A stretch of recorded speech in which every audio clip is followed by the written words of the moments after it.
Good morning. A couple of quick unrelated items at the top before we turn over to Colonel Dillon. First, wanted to let you know the Secretary, as you're aware, is in Brussels today for the NATO ministerials. We expect his press conference at the conclusion of that to occur at about 2 p.m. this afternoon, Eastern Daylight Time. That will be live streamed on defense.gov and carried here in the building as well on Channel 2. Second, to let you know that tomorrow the DoD Warrior Games kick off in Chicago, and they will run through July 8. This is a year that the Navy is hosting it in partnership with the city of Chicago, and it's the first time the games will be held off of a military installation or a USOC facility. The opening ceremonies, which will be held on Saturday at Soldier Field in Chicago, will include entertainer Jon Stewart as the MC and music by Kelly Clarkson, Blake Shelton, and others. There's a total of 265 athletes from the U.S. Air Force, Army, Marine Corps, Navy, Coast Guard, Special Operations Commands, and athletes from other countries as well. It's the fifth year the United Kingdom will be participating, and the first year that Australia will be participating. For more information, dodwarriorgames.com. And with that, we will turn it over to Colonel Dillon. Ryan, I want to make sure we can hear you and you can hear us.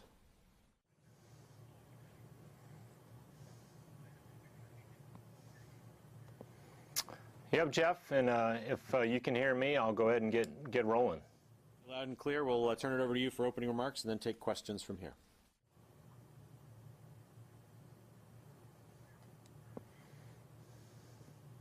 Super. Okay. Good morning, all. We'll go ahead and start in Syria, and then we'll move to Iraq.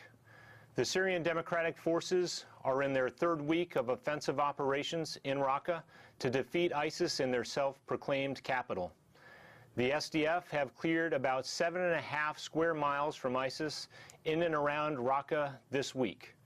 ISIS fighters, abandoned by their leadership, are being pressured by the SDF from multiple axes around the city. On the northeast side of the city, the SDF continued to work through the significant defensive IED belt outside of the sugar factory. On the southeast side of the city, the SDF have reached the northernmost portion of the Rafika Wall, the ancient wall there, and the SDF have also continued to advance eastward south of the Euphrates River, moving to completely encircle ISIS in Raqqa. The SDF now control all high-speed avenues of approach into Raqqa from the south, and the east-west deconfliction line south of the Euphrates is holding as regime forces remain south and SDF forces remain north of that agreed-upon line. And similarly, in southern Syria, regime forces have their weapons trained on ISIS, and the coalition continues to train our partner forces in and around Atanif. Moving to Iraq, this morning in a dawn assault, the Iraqi counterterrorism service forces pushed further into the old city, successfully liberating the Al-Nuri Mosque area. Last week, ISIS militants blew up the mosque and the famous Al-Hadba minaret when CTS forces moved to within 100 meters. Iraqi security forces continued their advance on the remaining two ISIS holdouts, the Old City and the Al-Jamuri Hospital complex. The Al-Jamuri Hospital, north of the Old City, sits on high ground and has been the 11-story killing tower for the terrorist group. And they've used this tower to murder hundreds of civilians, women and children who have attempted to flee the city. The Old City still remains a difficult, dense, suffocating fight. Tight alleyways with booby traps, civilians, and ISIS fighters around every corner make the ISF's advance extremely challenging. But Iraqi grit, determination, and support from the coalition will lead to the imminent liberation. While inevitable that ISIS will soon lose their capital in Iraq and their largest population center, ISIS still maintains strongholds elsewhere in Iraq. What comes next and where to defeat ISIS is a decision that will be made by the government of Iraq. Whether the next fight against ISIS is in Tal Afar, Al-Hawija, or Al-Qaim, the coalition will continue to support our Iraqi partners to defeat our common enemy. ISIS's so-called caliphate is crumbling from the outside and from within. As ISIS continues to lose territory, their morale plummets. We have reflections of serious internal conflicts within ISIS's ranks. Leaders have abandoned fighters to die. Local fighters are being left to rot where they fall, while foreign fighters receive proper burials. And remaining inexperienced fighters are making rookie mistakes, blowing themselves and fellow fighters up accidentally in preparation for combat. ISIS cannot stop the progress that Iraqis and Syrians have mounted in the last 2 years. ISIS realizes this, they are on the run, and we will not allow them to regroup and catch their breath. While our efforts to defeat ISIS in Syria are focused on Raqqa, we have continued to strike ISIS wherever we find them. Some of you have asked if ISIS has changed their capital, their hub, to Mayadin or Deir ez-Zor, and I'll tell you there is no hub anymore. The last 5 higher-level ISIS leaders we have removed have all been from the Mayadin Abu Kamal area. ISIS oil revenue production has plummeted due to pressure from the coalition. We continue to conduct planned precision strikes against ISIS where they think they are safe throughout Iraq and Syria. Collectively, the coalition and our partner forces in both Iraq and Syria will not allow this terrorist organization time, resources, or sanctuary to plan, plot, organize, or inspire attacks. And while this war is far from over, the progress made to date is promising. More than 84,000 square kilometers have been cleared of territory once held by ISIS. More than 4 million people have been freed of ISIS control. Almost 2 million people formerly displaced have returned to their homes in Iraq, and foreign fighters who once flowed into Iraq and Syria at hundreds per week have now slowed to a handful per month. These are all concrete examples, a steady trend of the direction we are headed to completely take away ISIS's physical caliphate in Iraq and Syria. The coalition is on a fixed course with a sound and proven strategy committed to the military defeat of ISIS in Iraq and Syria. And with that, I'll now take your questions. Sure. We'll start today with Zach Biggs from James. Thanks. Colonel, in your opening statement, you mentioned that the ISIS fighters in Raqqa were, quote, abandoned by their leadership. Is the assessment that there are no more senior ISIS leaders in Raqqa, that they've all gotten out? And you also described that the supposed state is capitalist now. Is there any assessment that the leaders themselves have completely left the area, or is it that they're hiding in other pockets?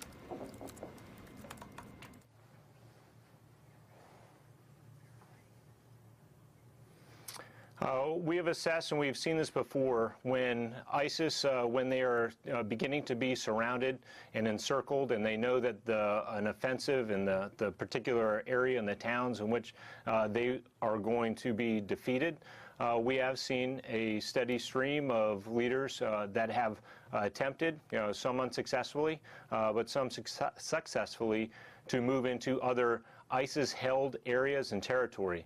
And as you look around, specifically in Syria, you look around outside of Raqqa, as you move down along the Euphrates River Valley, that still is ISIS-held controlled area. And so we have seen in the last several months, or the last 2 months that I've been here, we have struck every single HVI, high-value target that we've announced has come from this particular area. I don't know if that answers all your questions. I'll go ahead and wait and see if you have another one. He's good. We'll do Lori Milroy from Kurdistan 24. Thank you, Colonel Dillon, for doing this. You've described how ISIS is on the verge of defeat, and we're all very pleased, delighted to hear that. So I wondered, the Kurdish government has announced a referendum on independence for late September.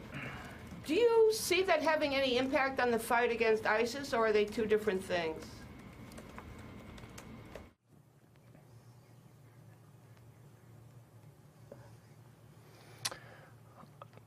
As far as the referendum, that is something that we definitely want to have the government of Iraq address. One thing that we will continue to do, and we have done since we have stood up this coalition, is that we will continue to train Iraqi security forces. And an element of the Iraqi security forces are the Peshmerga. And to date, we have trained more than 20,000 Peshmerga forces who have been critical and been vital in the defeat of ISIS in Iraq. We'll continue to do that. We'll continue to train the other elements of the Iraqi security forces as well. The Iraqi Army, the CTS, the Tribal Mobilization Forces are some other examples, and Border Guard forces. As of this morning, we have trained to date 106,000 total Iraqi security forces. I hope that answers your question. So so you regard what you're doing as so important that whether or not there's a referendum, you're going to keep doing what you're doing?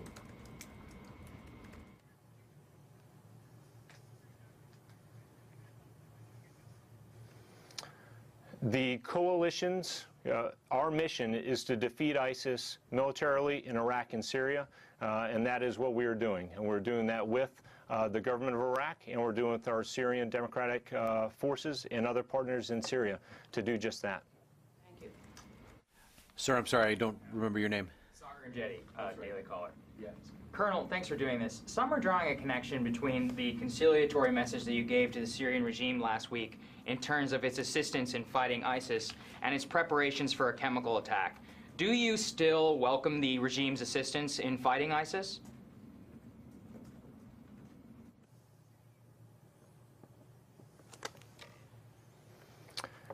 Well, I wouldn't necessarily call it assistance. I would just say that, as I just told Ms. Milroy, that our goal and our mission is to defeat ISIS in Iraq and Syria. There are plenty of ISIS fighters to be defeated still. And so if we have other elements that are going to do that, that means there are fewer ISIS fighters left for us to defeat. So I will leave it at that, and I will say that we will continue our focus in Raqqa, and then we will continue to look elsewhere, but we will also deconflict with the Russians on the movements of the regime, so we do not have some of these mishaps that we have had in the past. And over the course of the last week, things have de-escalated, and we've been able to focus on what we are there to do. All right, Jack, and pardon me, I forget your last name. Ditch from the Christian Science. Thanks for doing this, Colonel Dillon. Secretary Mattis, it seemed, talked to the Turkish Prime Minister this week about U.S. plans to increase support for anti-PKK activities in Turkey. My question is, how can OIR kind of ensure that those efforts don't distract from the campaign with the SDF in Raqqa?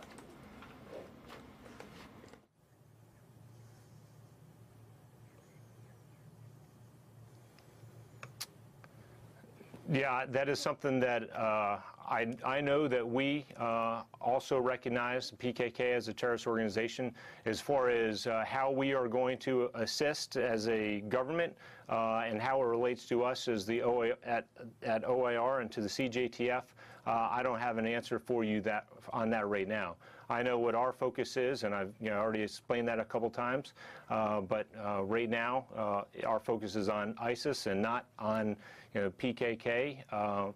But we are always prepared and ready from receiving direction from leadership. Got it. And just given Secretary Mattis's other comments that weapons assistance to the SDF could continue beyond the Raqqa campaign, do Turkey and the United States have any sort of military-to-military or other understanding about the parameters around that assistance going forward?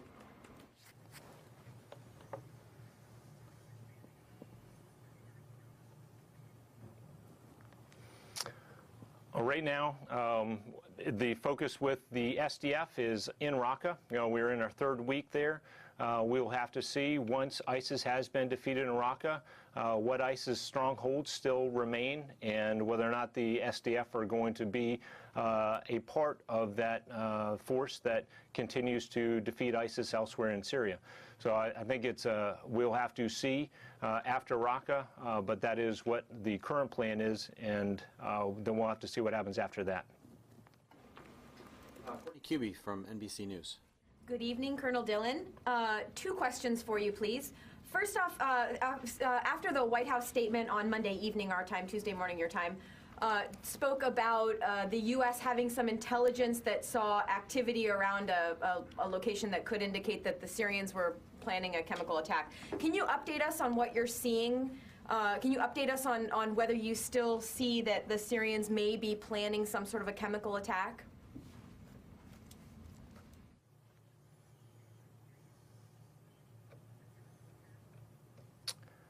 Courtney, we've seen the same statement from the White House, and I've seen the same reports and some of the background or the information that Jeff provided in the gaggle.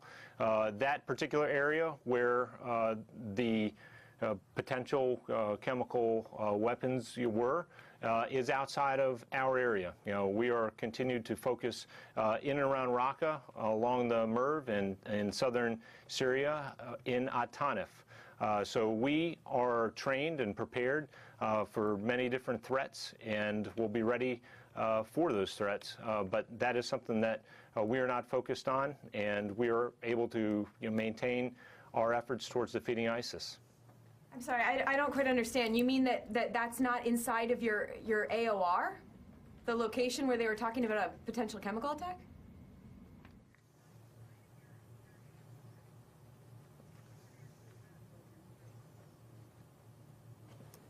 That is correct. You know, where we are focused on is right now in Raqqa, the Middle Euphrates River Valley, and in southern Syria. So we have been able to continue to focus on our mission, do what it is that we have been given the mission to do, and that continues. So that statement from the White House did not affect our mission and our ability to continue to defeat ISIS. Throw Ryan a lifeline here. When we did the missile strikes in Syria before against the airfield associated with chemical weapons, that was a U.S. only activity that was not associated with OIR, which is strictly a de-ISIS and a coalition activity. Yeah, understood. I guess I didn't realize that there was a. I thought that when it came to sort of ISR and whatnot and intelligence for Syria, that was an overall CJTF mission as well, and that so as far as the intelligence that the White House put out a statement about, again, you know, they put out a statement talking about it. But let me ask you one other question, please, Ryan. Can you talk to us about any outreach that General Townsend may have had in the past 48 hours or whatever it's been since that statement? Has he made, not asking about time or specific details of conversation or anything, but can you say whether he has reached out to any Russian counterparts specifically to talk about anything to do with Syria and a potential chemical weapons attack? Not asking about specifics of the conversation, just whether he's reached out to Russian counterparts.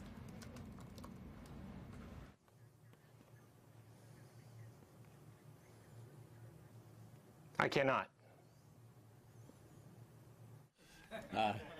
Joe Tabbitt, Al Hurra.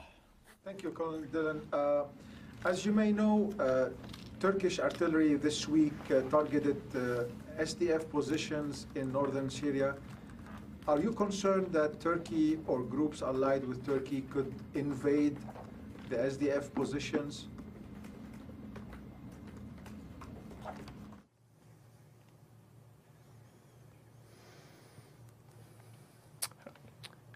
We have seen that same reporting, and we do have concerns on whether it's a regime or whether it's other elements that will distract us or keep us from the SDF from fighting ISIS, particularly in Raqqa. So, you know, we do have concerns, and they're not specifically associated with that particular question in that area that you're asking about, but throughout the battlefield in Syria. So we want to remain focused. We're in our third week. We've made some very good progress against ISIS in their self-proclaimed capital, and we want that to continue. To follow up, if this happens, will you defend the YPG SDF against Turkey and against the groups that are allied with it?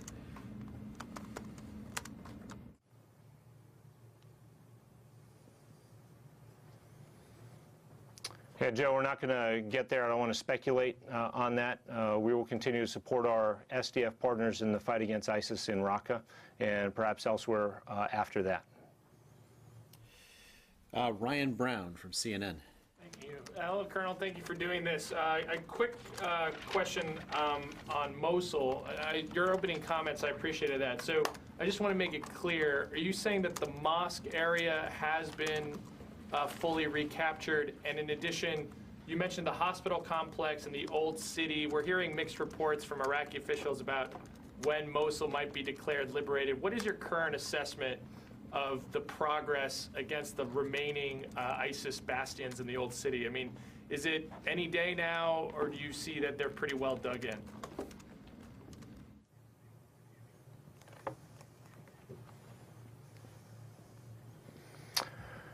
Yeah, thanks, Ryan.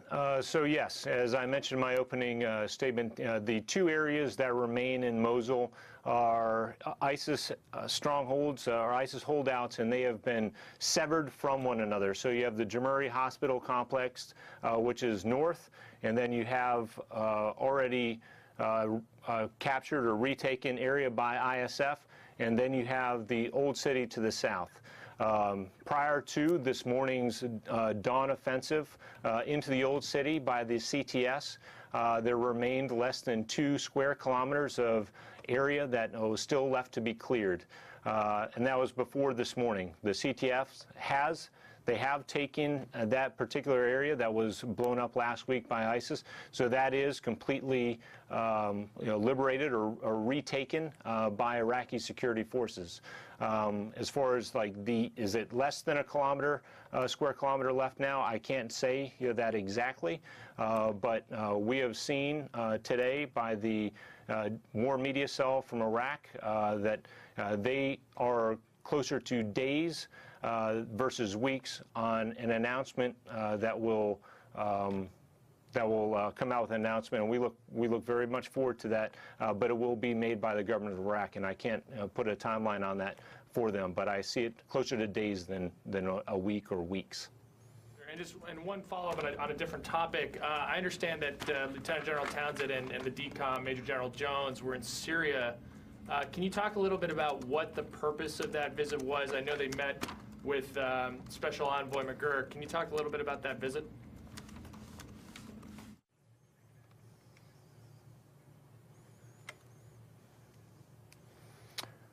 Well, the General Townsend and General Jones, as commanders, they typically and routinely move around in both Iraq and Syria to get updates from other commanders in the field.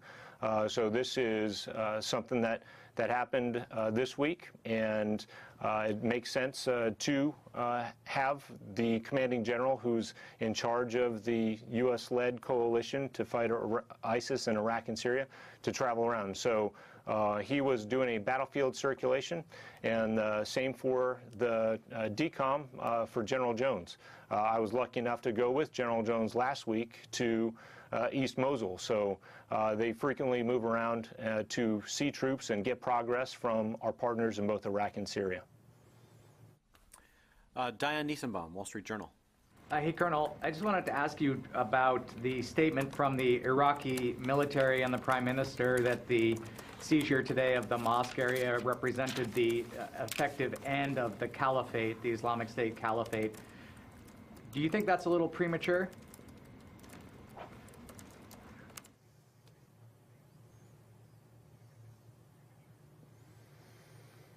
We will definitely wait for, that is a significant and symbolic recapture of the Al-Nuri Mosque area.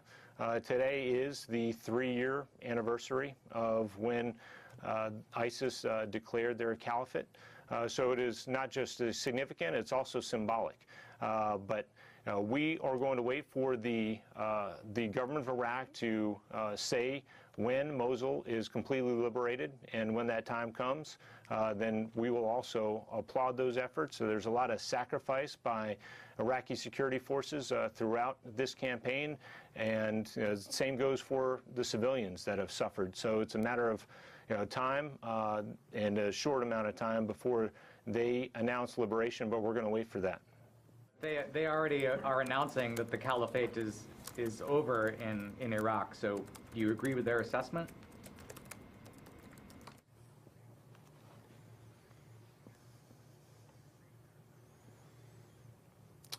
I will say, and we will say, that there still remain ISIS strongholds that remain after Mosul. I don't think anybody's unclear about that, to include the Iraqis. So we know that Hawija, we know that Tal Afar, we know that Al-Qaim still remain ISIS holdouts, and there will be fights that remain against ISIS in those locations. And we will continue to support and stand shoulder to shoulder with our partners in those fights. Okay, thank you. Kasim Aleri from Anadolu News Agency. Hi, Conor. Thanks for doing this. I will have a question about the hold force in Mosul. What will be the composition of the hold force for the West Mosul, the old town? And will there be any Shia militia in any part of Mosul as a part of the hold force?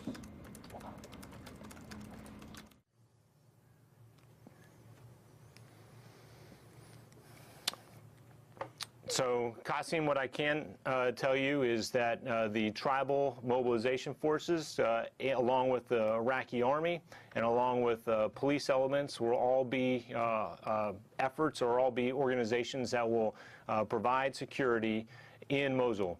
Like I said earlier, I was fortunate enough to meet with the Nineveh police chief last week and go around with him in East Mosul. And each one of those organizations, each one of those elements have a significant role to play in the security of Mosul. And what they're doing in the East Mosul, we can see that happening in the West. The tribal mobilization forces, as an example, they are people from this area. These are trained soldiers who are from this area. And not my words, but words from the Nineveh police chief, is that these are the sons of the city who know the area well. They know who lives in and amongst these areas, and they've played an integral role in identifying people who are not from that area and stopping attacks before they happen. So while I won't predict what that is going to look like, it has been successful in the East Mosul, and I expected to see something very similar in the West. And just a couple of follow-ups. To Joe's question, you said you expressed your concern about the fight between the Turkish-backed forces and YPG elements in northern Syria. As far as I know, the United States does not support or does not have any connection with the YPG elements in Afrin. So are you also expressing concern? And as far as I know, the Turkish-backed forces are shelling the YPG elements in Afrin, which the forces that the United States doesn't have connection with. Do you also express your concerns about that part of the fight? Or are you just meaning the skirmishes between the YPG elements and any other elements in eastern Euphrates region or around Raqqa area?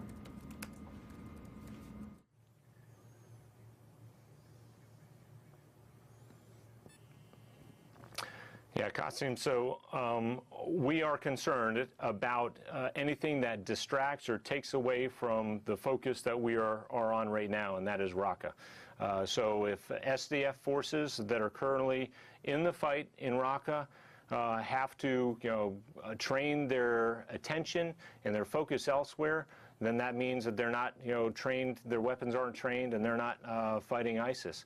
So we have a concern if that happens, and it doesn't have to happen from, it doesn't matter what force that comes from. Anything that takes their attention away, it could be regime, could be what you were talking about, that distracts from what it is that we're trying to do. So that concerns us. On the leaders, as the Mosul operation is about to complete and the Raqqa operation is moving so fast, apparently none of the leaders remain in these old cities. Do you have any effort underway looking for al-Baghdadi, where he is, what happened to him, and whether is there any effort to capture, kill, or to find out him underway?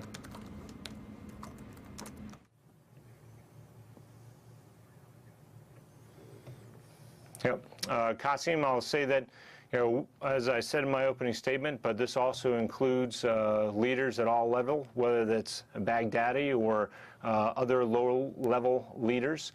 We will continue to look for them, and if opportunity presents themselves to strike these leaders, then we will continue to do so. I'm certain that there are assets, not just at the JTF level, but also elsewhere throughout the Department of Defense and the coalition that are, focused on these specific things. And so that's what I'll say about that. Thank you. Okay, Nancy Youssef from BuzzFeed. What percentage of Mosul has been destroyed or is inhabitable because of the Operation Liberate It?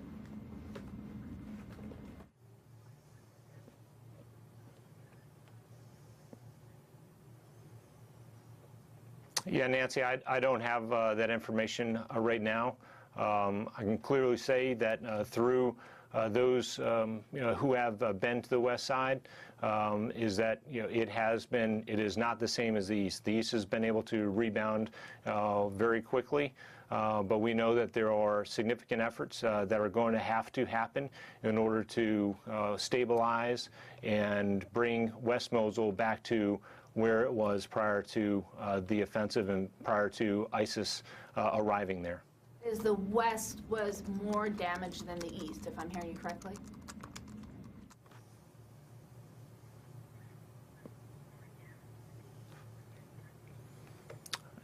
That is correct. I don't think there's any question about that from all organizations, ourselves included.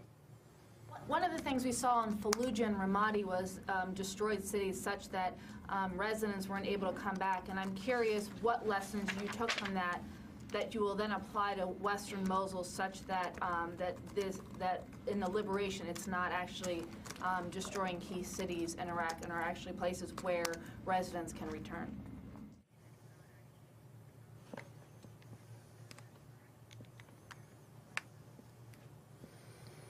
Well, I mean, as we've seen in Fallujah and Ramadi and elsewhere, the remnants of explosives that ISIS has left in their wakes is very concerning, and there have been efforts and stabilization efforts that have been put forth by the greater coalition that goes in and focuses on that.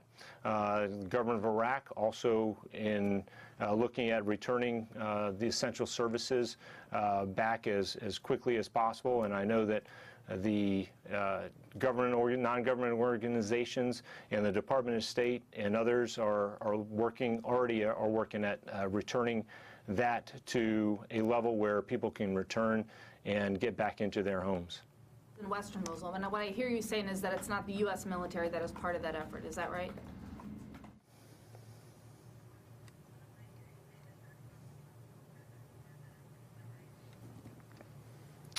That is correct. The U.S. military, we have folks from within our civil military operations that monitor and work with the Department of State, USAID, and other organizations. But this is largely the stabilization efforts for Mosul right now, both east and in west, are really going through the Department of State and the greater coalition, United Nations, and non-governmental organizations. What services or what percentage of the population has returned to Fallujah or Ramadi or Ramadi?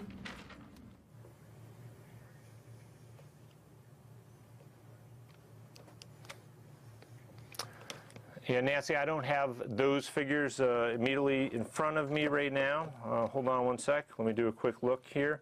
I can say while I am looking that 191,000 people have been able to return to their homes in East Mosul, but I'll look for that answer for you. I do not have the figures for those that have been able to return to Ramadi or Fallujah. I owe that to you. Okay. ABC, Elizabeth, I forget your last name. Okay. Thanks, Colonel. Wondering if you have an estimation for the number of ISIS fighters in the hospital and in the Old City, and then also if you could just walk us through the role of the coalition once Mosul is liberated. what will they be doing and how will they be assisting the Iraqi forces on the ground?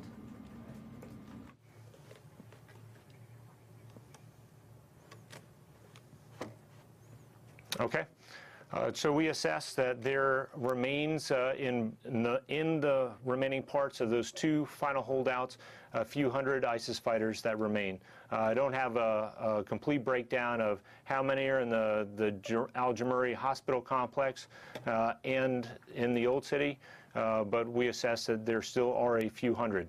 As far as what the coalition will do after the liberation of Mosul has been announced, just as with anything that we have done in Iraq, we have done so by, with, and through the government of Iraq.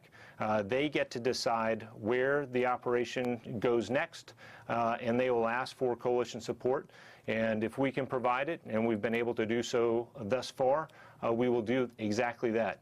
That is how we have been, executing and operating our operations here in Iraq, since we began almost 3 years ago. Okay, the gentleman here, I don't know your name, sir. Alex Ward from Vox. If you permit me, maybe two bigger think questions here per my own outlet. If the campaigns in Mosul and Iraq are successful, so if they fall and they go to U.S.-backed forces, is the war against ISIS over? And if not, how does that explain to the American people who would say the capitals are gone? How could they still be around?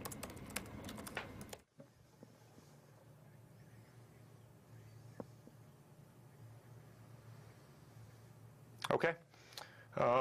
We recognize as well that after the fall of Mosul and the eventual fall of Raqqa, once that happens, the fight against ISIS in Iraq and Syria, and I just want to make sure that I'm clear on that, is that our mission is the military defeat of ISIS in Iraq and Syria, not globally, but actually physically in Iraq and Syria. So there still does remain ISIS fighters, and there still remains ISIS holdouts in both Iraq and Syria. And that military defeat will still have to happen, and we don't have a timeline set for when that will end, but we will continue to do exactly what we've done to date, and going right after all of those other holdouts that have happened: Tikrit, Fallujah, Ramadi, and the list goes on and on. Thank you. And then one more.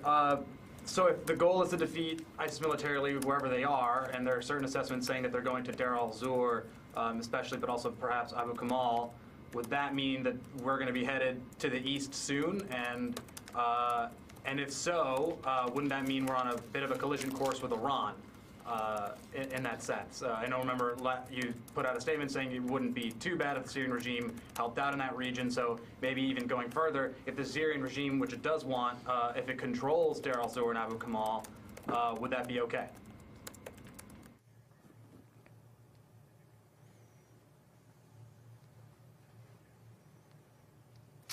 Yep, and like I said before, right now focus is on Raqqa. We'll have to see what happens after Raqqa and where there are still ISIS fighters that remain.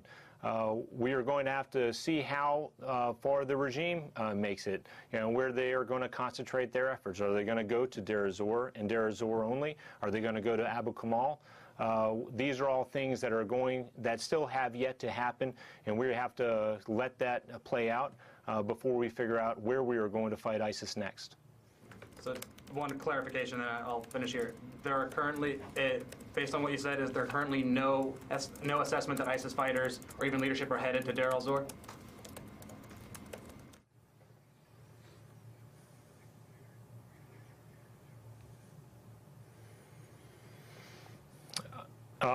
I didn't say that, and I recognize that there are ISIS fighters that remain in that entire sliver of land that continues all the way down the middle Euphrates River Valley. Do we expect and assess that there are ISIS fighters in Deir az-Zor? Yes. In Mayadeen? Yes. In Abu Kamal? Yes. So again, we recognize and understand that this is still ISIS-held territory. It still has fighters. It still has some leaders that are there. But where we go after Raqqa, we'll have to figure that out after we defeat ISIS there. Thank you. Okay. Louis Martinez, ABC News. Hey, Colonel. Quick question about if you could update us on the situation in Taft, please. Are there still any of those pro-regime militia forces still inside the deconfliction zone? What is the status of the interactions with that force? And are they moving towards that Deir ez-Zor, Abu Kamal area, or are they kind of remaining static in that zone?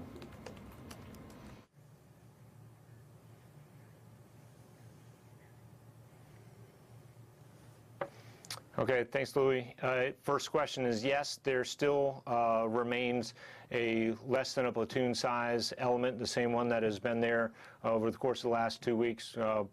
Weapons and they are facing away from our forces. So yes, number one, those elements still remain, and we still do see a progressive movement of the regime forces to the east. Yes to both of your questions. If I could follow up, when you talk about the progressive movement, how large of a force is it? Does it seem like they're headed to Abu Kamal or Deir ez-Zor specifically? And are they a large enough force that they could take an offensive strike on those areas?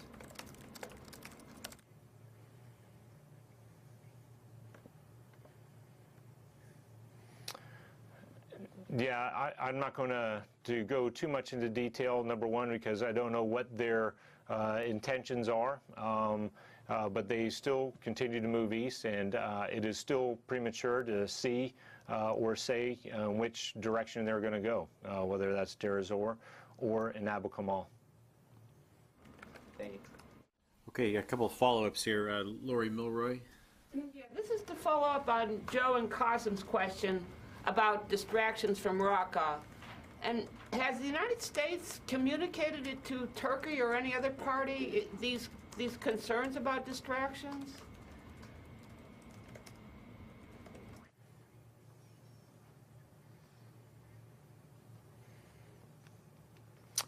I don't know if that has happened at the diplomatic level or higher channels. I don't know an answer to that, Ms. Mulroy. Courtney Hubie. Just one quick one, please, Ryan. Your answer to Louis' question about the platoon size element, are they inside the deconfliction zone?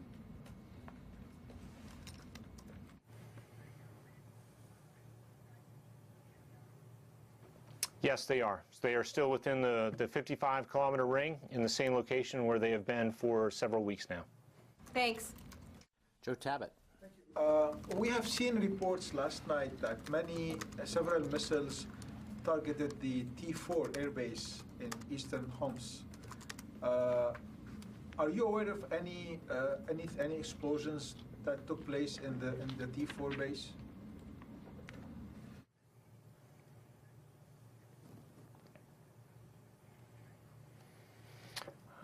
I have received questions on this and queries on this, and we as a coalition do not operate in and around the Homs area.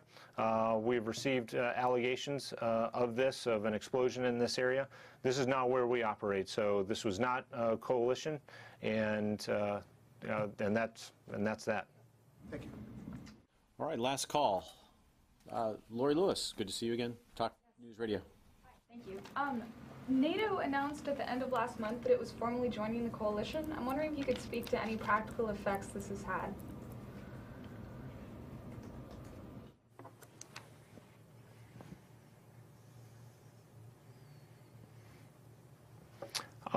I would defer to NATO right now. Clearly, they are a integral, a great organization that brings a lot of skill and a lot of training aspects. What they are doing with the coalition at this moment, I don't have a detailed breakout of that, but many of the nations that already contribute forces to NATO are already members of the coalition. So I will be ready for that answer next week for you, and specifically we will have, it will not be me next week, we'll have Brigadier General Anderson, who is our CJ7, and he is in charge of training of our partner forces in Iraq and in Syria. So I will make sure that he is prepared and ready for that specific question. And then one more. The UN Rights Office said yesterday that it's gotten reports of the SDF recruiting children and several other offenses, including looting, abductions, and arbitrary detentions. I'm wondering if you could speak to whether the coalition has received these same reports.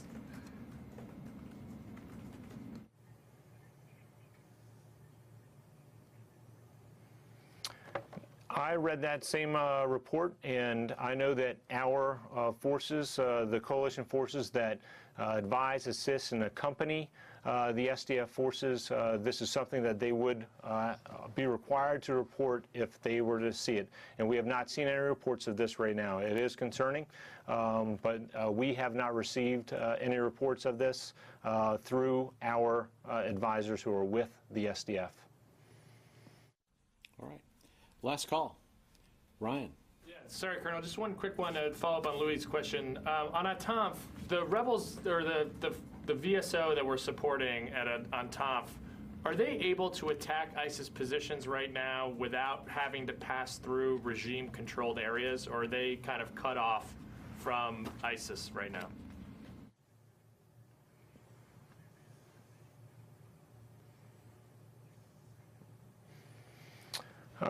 If there were ISIS elements that remain, in and around that 55-kilometer ring, clearly would be able to allow, and those partner forces would be able to fight ISIS elements there.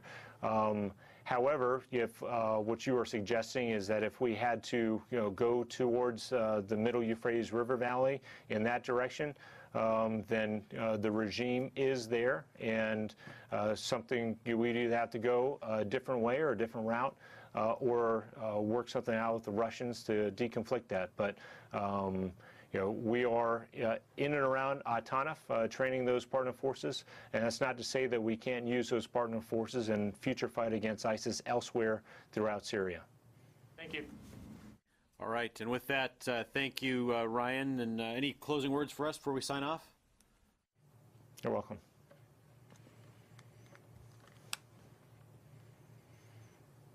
Nope. I know that we are very much looking forward to the announcement that will come, as we've said, shortly, imminently, on the liberation of Mosul. A lot of sacrifice, a lot of effort from obviously the Iraqi security forces and coalition members to get to where we are in defeating ISIS in their largest population center that they've ever been able to hold, in their Iraqi capital. So that will be a significant day. It will be a significant announcement that will be made by the government of Iraq. So that's what I've got. Thank you very much, everyone. Excellent. Thank you, everybody.